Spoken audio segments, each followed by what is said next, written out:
Hello engineers, मैं engineer Saurabh Mishra स्वागत करता हूँ आपका लखनऊ ब्रांच में। और आज हमारा ये जो जुलाई बैच है ये स्टूडेंट हैं और इनकी एस्टिमेशन की क्लास आज खत्म हुई है, तो इनका आज फाइनल प्रेजेंटेशन है।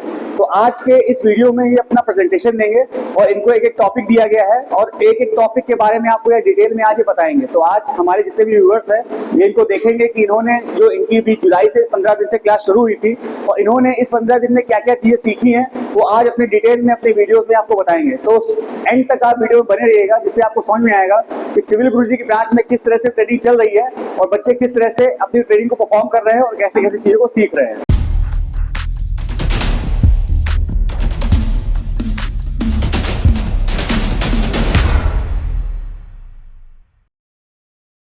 Hello everyone, my name is Aslam. I am from Jaunpur and I am done BTech and my topic is a township layout. आज हम जानते हैं कि टाउनशिप लेआउट होता क्या है। सबसे पहले कोई भी ड्राइंग, कोई भी प्लॉट अगर कहीं भी कंस्ट्रक्शन करना हो तो सबसे पहले उसकी जो ड्राइंग सबसे पहले हमारे सामने आती है। सबसे पहला काम मेरा जो होता है वो होता है लेआउट करना। तो लेआउट किस तरीके से किया जाता है आज हम सबसे पहले इसको जानेंगे। सबसे पहले ड्राइंग शीट हमें मिल जाएगी,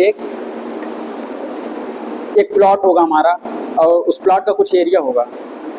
सबसे पहले हम प्लॉट पे जाएंगे तो हमें जो है जिसका प्लॉट होगा, जैसे इंजीनियर होगा या फिर जो वहाँ के क्लाइंट होंगे, वो हमें प्लॉट का 2 रेफरेंस पॉइंट देंगे और वो रेफरेंस पॉइंट कोई भी हो सकता है, लेकिन हमें 2 रेफरेंस पॉइंट चाहिए।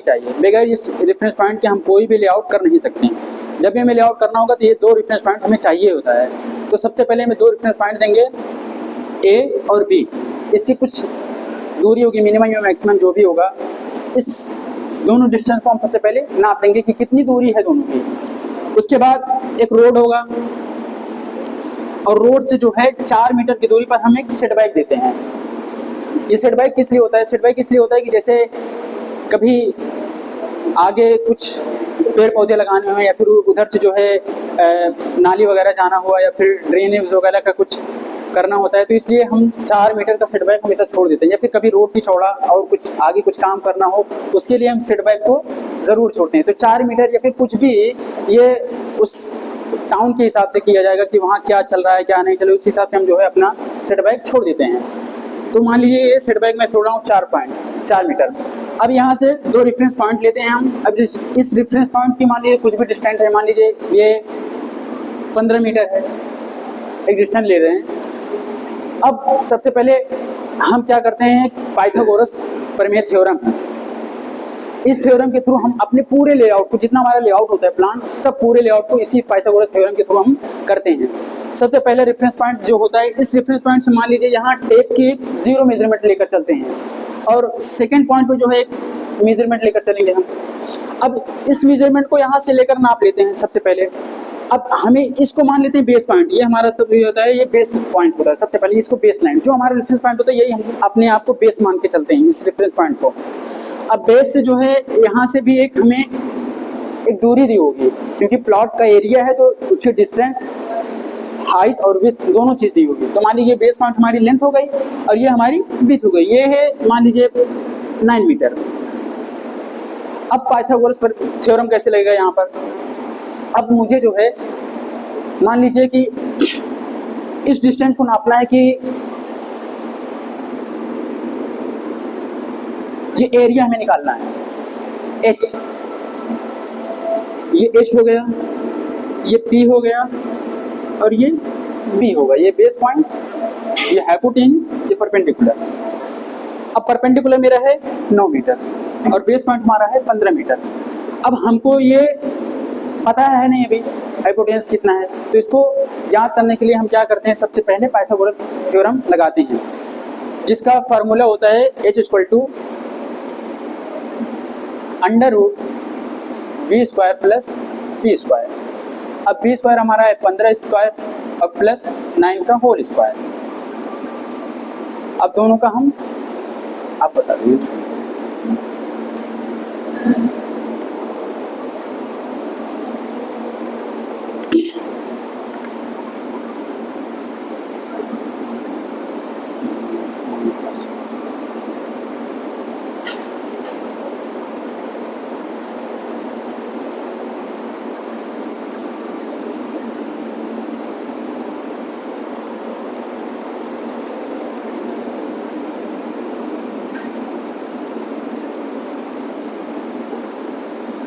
ये हमारा एच आ गया, कितना आया 17.49, ठीक।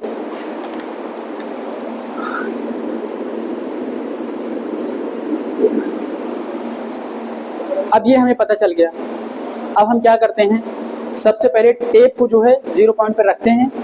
अब मुझे जाना कितना है, सबसे पहले 9, फिर उसके बाद h, यानी p प्लस एच भी हम करके इसकी डिस्टेंस यहाँ से जो है एक 0 मेजरमेंट, और जितना h प्लस पी आएगा उस टेप की पूरा टेप को खोलकर एक पॉइंट 0 पे रखेंगे, और जितना ये दोनों आएगा h प्लस पी हम निकाल लेते हैं सबसे पहले h प्लस पी।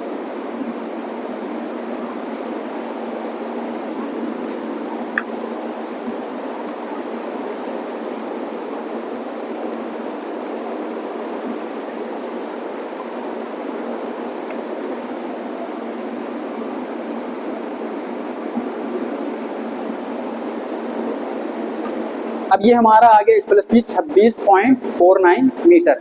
अब हमको टेप का 0 पॉइंट जो है पॉइंट ए पर रखना है, मान लीजिए, और ये जो हमारा h प्लस पी है 26.49 मीटर, इसको जो है पॉइंट बी पर रखना है। अब बीच में जो है इसके लिए हमें टाउनशिप लेआउट के लिए हमें जो है 3 मेंबर चाहिए, 3 मेंबर कम से कम मिनिमम जो है 3 मेंबर चाहिए होते हैं।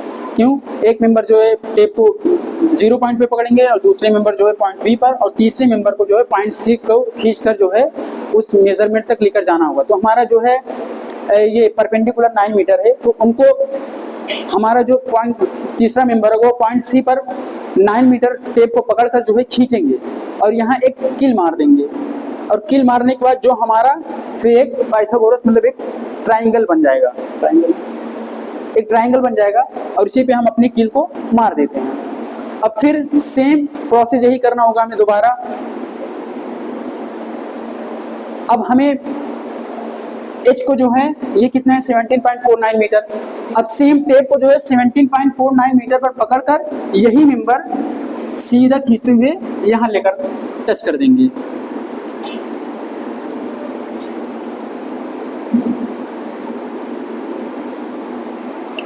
ये हो गया हमारा सबसे पहला प्लॉट नंबर 1। इसी तरीके से हम अपने पूरे प्लॉट को जो है, अब फिर अगर मुझे आगे चलना है तो बेस पॉइंट तुरंत जो है, अगर इसके आगे मुझे बढ़ना है तो बेस पॉइंट हम इसको मान लेते हैं, अगर इधर चलना है तो बेस पॉइंट इसको मान लेते हैं हम। इसी तरीके से हम अपनी पूरी लेआउट का प्लानिंग टाउनशिप जो भी होता है उसका पूरा लेआउट करते हैं। ये हमारा एक पाइथागोरस थ्योरम के थ्रू जो होता है, सबसे पहले कैलकुलेशन यही करके हम अपना पूरा प्लॉट का जो है टाउनशिप लेआउट करते हैं। इसके बाद क्या आता है, उसके बाद सेंटर लाइन लेआउट आता है।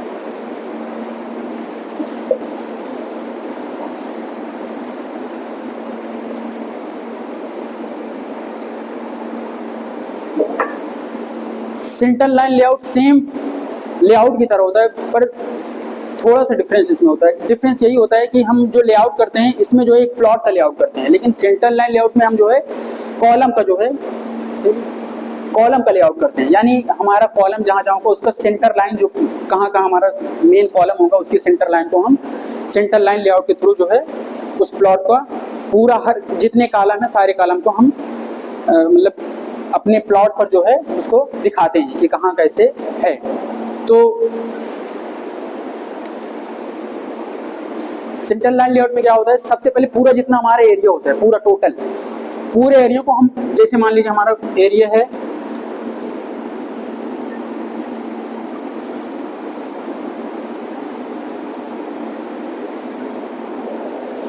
ये पूरे एरिया को हम एक ही बार में मापते हैं। और किस तरीके से, पाइथागोरस थ्योरम इसमें भी लगता है। इस पूरे एरिया को मापेंगे, पूरा जितना हमारा टाउनशिप लेआउट होता है पूरे एरिया को एक ही बार में हम माप लेते हैं। मान लीजिए ये हमारा 1250 हो गया और ये हमारा हो गया 1700। ऑल इन डायमेंशन mm है। अब आप समझ सकते हैं कि अगर मैं मेजरमेंट ना लिखूं या फिर उसका क्या बोलते हैं उसको यूनिट ना लिखूं तो समझ लीजिए कि सारे डायमेंशन mm में है, क्योंकि ये ड्राइंग में हमारे दी रहती है कि हमारा डायमेंशन किस चीज़ में है, mm में है या फीट में है या इंच में है, वो ड्राइंग शीट पे दी रहती है पूरा टोटल क्या है उसका रिव्यू। किसी भी सेंटर लाइन, किसी भी टाउन का जो है सेंटर लाइन लेआउट करने से पहले सबसे पहले क्या किया जाता है, हम कोई भी ड्राइंग हो सबसे पहले हमें एक ड्राइंग दे दी जाती है और हमें ड्राइंग को रीड करना बहुत ज़रूरी है। अगर हमें ड्राइंग को रीड करना नहीं आएगा तो हम लेआउट करना बिल्कुल नहीं समझ पाएंगे। भाई ड्राइंग रीड करना पहले, सबसे पहले हमको क्या जानना होगा कि ड्राइंग को रीड कैसे किया जाता है। तो सबसे पहले कोई भी कंस्ट्रक्शन करने से पहले सबसे पहले मेरे सामने एक ड्राइंग रख दी जाएगी। अब उस ड्राइंग को अगर रीड करना आएगा तो हमें आगे प्रोसेस करना आएगा। उस ड्राइंग को रीड करना नहीं आएगा तो प्रोसेस में हमको बहुत ज़्यादा फिर इनसे पूछना होगा, उनसे पूछना होगा। तो मान लीजिए हमारा एक प्लॉट है, अब इसकी सेंटर लाइन लेआउट करनी है हमें। सबसे पहले क्या करते हैं, मान लीजिए पाइथागोरस थ्योरम के थ्रू हम इसको निकाल लिए हैं, ठीक, सेंटर लाइन लेआउट निकालना है हमको। अब इसकी कुछ डिस्टेंस दी होगी, मान ली जहाँ कुछ नंबरिंग होता है, ये ग्रिड होता है 1 2 3 4, ऐसे इधर दिया होता है A B C D, ये हमारी ग्रिड लाइन होती है जिसको थ्रेड के द्वारा हम सेंटर लाइन लेआउट पे दिखाते हैं। अब इसकी डिस्टेंस होती है कुछ ना कुछ, हर मतलब ये मान लीजिए y डायरेक्शन हो गया और इसको हम मान लेते हैं x डायरेक्शन। अब ये x डायरेक्शन और y डायरेक्शन जिस पॉइंट पर काटते हैं एक दूसरे को, जिस पर क्रॉस सेक्शन होता है, इसी पर मतलब एक हमारा पॉइंट मिलता है और इसी पॉइंट को जो है हम अपने फाउंडेशन का जो है मिड मानते हैं। जो यहाँ क्रॉस सेक्शन हो रहा है इसी को, ये फाउंडेशन का हमारा मिड होता है। अब फाउंडेशन जो है उसमें डिस्टेंस दी होगी, हमारा फाउंडेशन कितना मतलब गहराई है, उसकी कितनी विड्थ है। तो अब मान लीजिए इसकी विड्थ कुछ है, अगर हमें 1.5 मीटर के करीब, अगर हमारा फाउंडेशन 1.5 मीटर गहराई खोदा जाएगा तो उसमें जो है CPWD हमारा रूल कहता है कि 300 mm जो है हम एक्स्ट्रा जो खोदते हैं चारों तरफ। अब मान लिया अगर हमारा 1800 उसकी विड्थ है तो दोनों तरफ हम प्लस 300 ऐड कर देंगे, टोटल हमारा कितना हो जाएगा 2400 mm। ये हमारी फाउंडेशन की पूरा वो हो जाएगी। ऐसे विड्थ भी रहेगा, मान लीजिए 1600 mm विड्थ है हमारा, तो उसमें भी हम 300 दोनों तरफ ऐड कर देते हैं।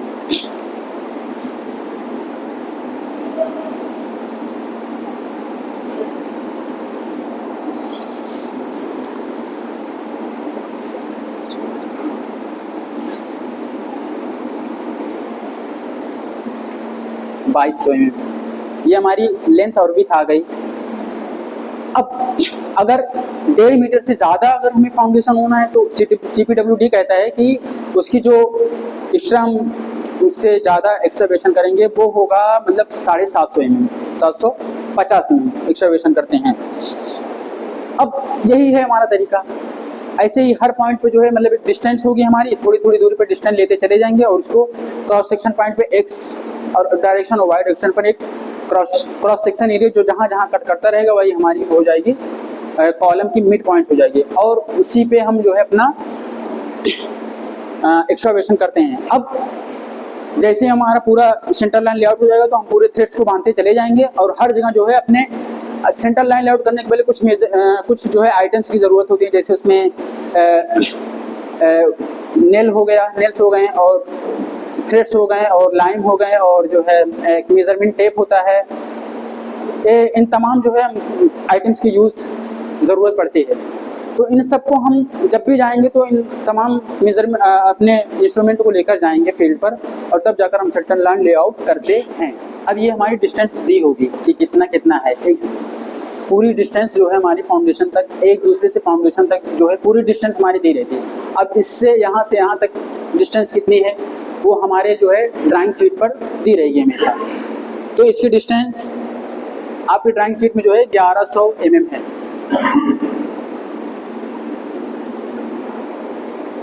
आगे कितना है 525 mm।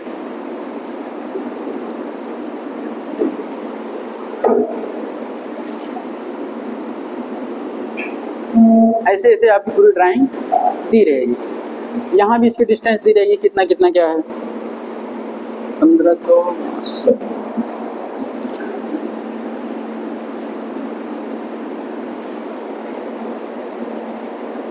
29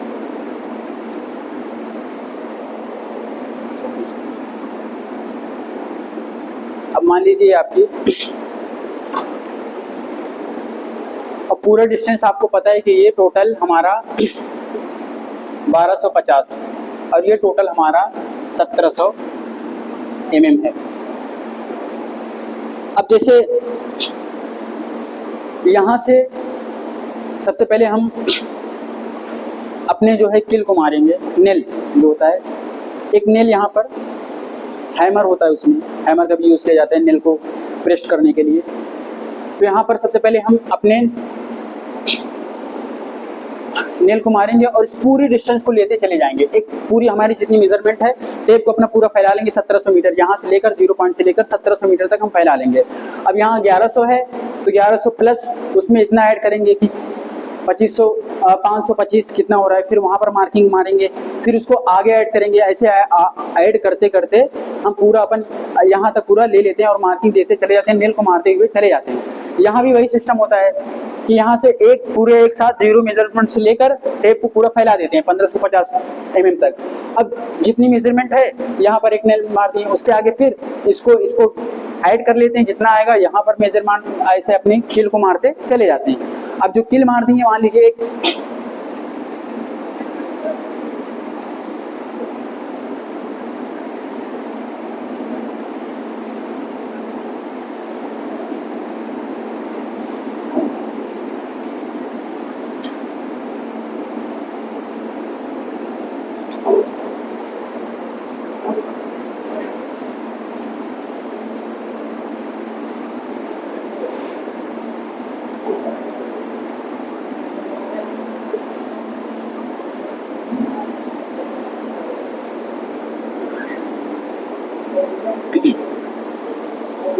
अब ये हमारा कई जगह जहाँ जहाँ क्रॉस सेक्शन हो रहा है हमारा क्रॉस सेक्शन हो रहा है, हर उस पॉइंट को जो है हमारा एक कॉलम तैयार हो रहा है।